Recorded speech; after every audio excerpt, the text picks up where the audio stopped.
Assalamualaikum warahmatullahi wabarakatuh. Kajian kali ini serem. Syaiton bisakah melakukan eksekusi?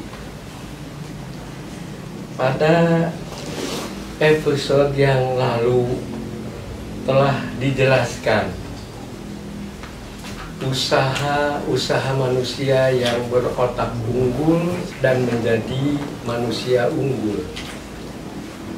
Apakah akan selalu berhasil? Akan tergantung kepada apakah dia dalam hidup dan kehidupan ini bisa mengatasi tantangan yang tidak akan berkesudahan, yaitu tantangan dari yang disebut dalam surat An-Nas Al-Khonnas. Kita simak hal ini dari ayat 112 Al-An'am yang berbunyi, A'udzubillahi minasyaitonirrajim.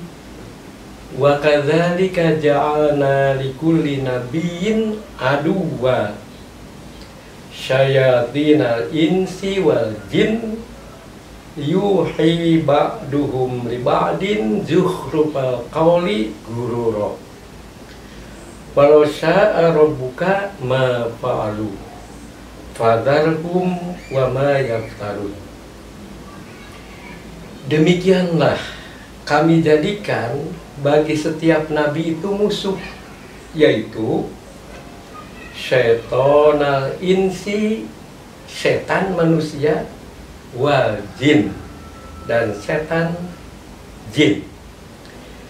Sebahagian dari mereka membisikkan, menggodakan kalimat-kalimat, kata-kata yang manis-manis untuk memperdaya, menipu yang lain. Kalau Allah menghendaki, Tuhan menghendaki, memang mereka tidak akan mengerjakan itu. Maka yang perlu dilakukan adalah fadharhum, jauhilah setan itu, dan jauhi pula lah apa yang mereka adakan, apa yang mereka bisikan. Qul a'udzu birabbin nas, katakan aku berlindung kepada Tuhan manusia, malikin nas, Tuhan manusia, ilahin nas, Tuhan manusia, min syarril waswasil khonnas, dari kejahatan bisikan al-khonnas, yang membisikkan, menggodakan pada dada-dada manusia, yang terdiri dari golongan jin dan manusia. Di dalam surat Al-An'am susunannya disebut syaiton dulu, syaiton kemudian jin. Dalam An-Nas ini disebut jin. Al-Khonnas adalah sesuatu yang tersembunyi. Siapa di sini yang dimaksud tersembunyi? Yang dimaksud tersembunyi adalah satu, setan asli, memang tidak akan pernah dapat dilihat oleh mata kepala manusia. Yang kedua, Al-Khonnas juga setan, tapi setannya setan jadi-jadian, yaitu setan yang berasal dari manusia, yang bisa tampak ketika ia berhadapan dengan orang lain, sama-sama melihat. Tetapi ketika orang itu jauh, tetapi bisa berhubungan melalui macam-macam alat elektronik, dia tidak terlihat jasadnya, tapi pesan-pesannya termasuk rayuan-rayuannya dapat diketahui. Jadi manusia bisa ketemu, bisa tidak. Posisi setan dan manusia bagaimana? Berbeda. Posisi setan itu sebagai penggoda, Siapa yang digoda? Manusia. Setan tidak akan pernah menggoda satu sama lain sesama setan. Sasarannya yang digoda adalah manusia. Lalu setan itu bisa menggoda, tapi tidak bisa digoda. Manusia tidak bisa membalik ke setan asli untuk menggoda setan itu. Lalu setan asli itu tidak bisa memaksa, sedangkan manusia bisa dua-duanya. Menggoda bisa, tergoda juga bisa. Perbedaannya itu antara lain juga terletak pada apakah setan asli bisa mengeksekusi godaannya atau tidak. Setan asli yang berasal dari jin tidak diberi wewenang untuk mempunyai kemampuan mengeksekusi, melaksanakan godaan yang ia godakan ke manusia. Sedangkan manusia itu selain bisa tergoda oleh makhluk yang berupa setan asli, tetapi dia juga bisa menggoda. Sekaligus dia bisa melaksanakan, mengeksekusi godaan setan asli dan godaan dari dia sendiri, dan bahkan bisa melaksanakan isi godaan dari sesama manusia.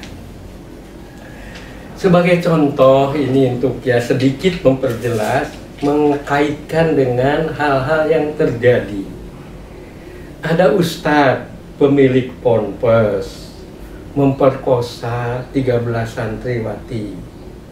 Ia merayu, menggoda, bahkan mengancam kelakuannya yang buruk jangan diberitahu kepada yang lain. Lalu sang ustadz ini bisa melakukan kejahatan seksual bertahun-tahun. Entah kalau dihitung berapa puluh atau berapa ratus kali. Germo, mucikari, merayu wanita-wanita cantik, menawarkan ke lelaki belang, hidung belang, menentukan tarif, lalu mendapatkan untung besar. Mudah-mudi, chatting-chattingan, kontak-kontakan lewat gadget, ketemu di hotel, asik masyuk, bergumul mesra, bak suami istri. Naudzubillah min dzalik. Ada juga siswa-siswi pesta miras justru di ruang OSIS di lingkungan sekolah.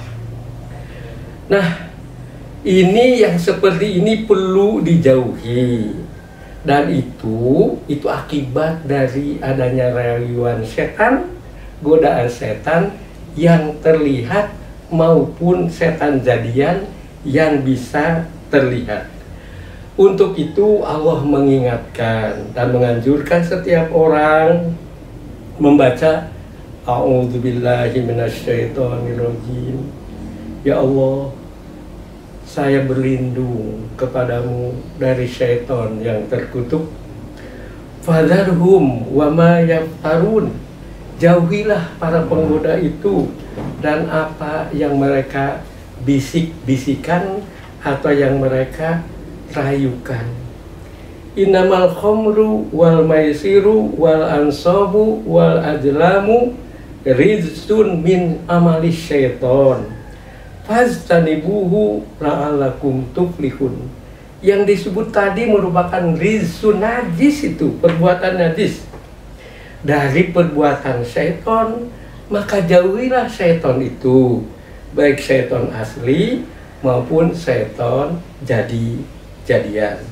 Nah, kalau menjauhi mereka yang seperti itu, maka hidupmu akan muflihun, akan menjadi orang yang berhasil.